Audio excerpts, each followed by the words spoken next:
Everyone says that today, the royal family is nothing more than a ceremonial figure, even though they choose the government, have final approval over all legislation, and own half the country.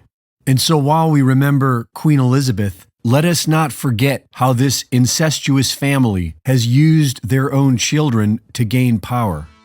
Parliamentary lawfare over trading rights between England and Scotland led to the first iteration of the United Kingdom in 1707 and created the legal groundwork for George of Hanover to be crowned King of England and Ireland in 1714. He was 55 years old, married to his first cousin, and didn't speak any English because he was from the German House of Hanover.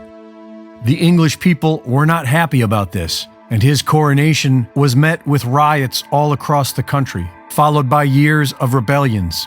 His grandson, King George III, inspired the American Revolution, and when his granddaughter Victoria married her first cousin, Prince Albert, the House of Saxe-Coburg and Gotha took sway over the country.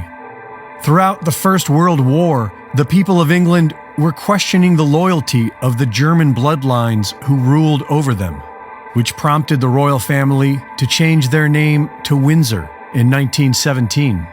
9 years later, Queen Elizabeth was born, who was initiated into the Druid Order in 1946, married Prince Philip of Nazi bloodlines in 1947, and gave birth to Charles in 1948.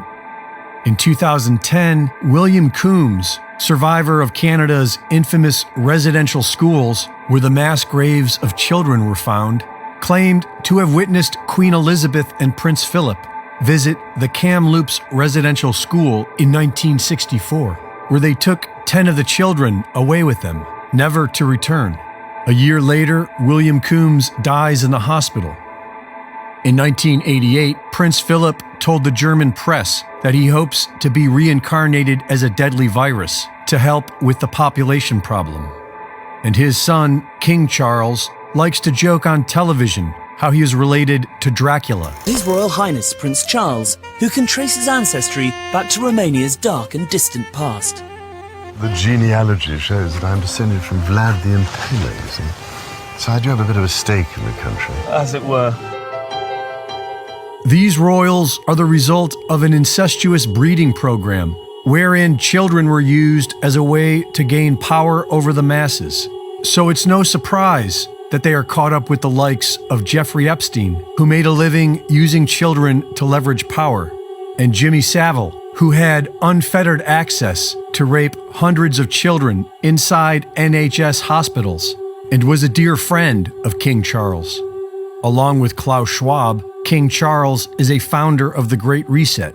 He's as green as Greta Thunberg, and last year he announced the need for a military-style campaign to bring the world to zero emissions. Here we need a vast military-style campaign to marshal the strength of the global private sector.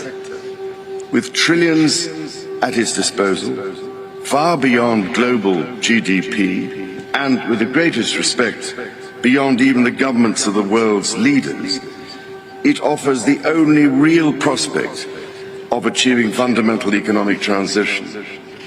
So, how do we do it? We know how they'll do it. By cutting off Europe's fuel and forcing the people back into the 1700s. Reporting for InfoWars, this is Greg Reese.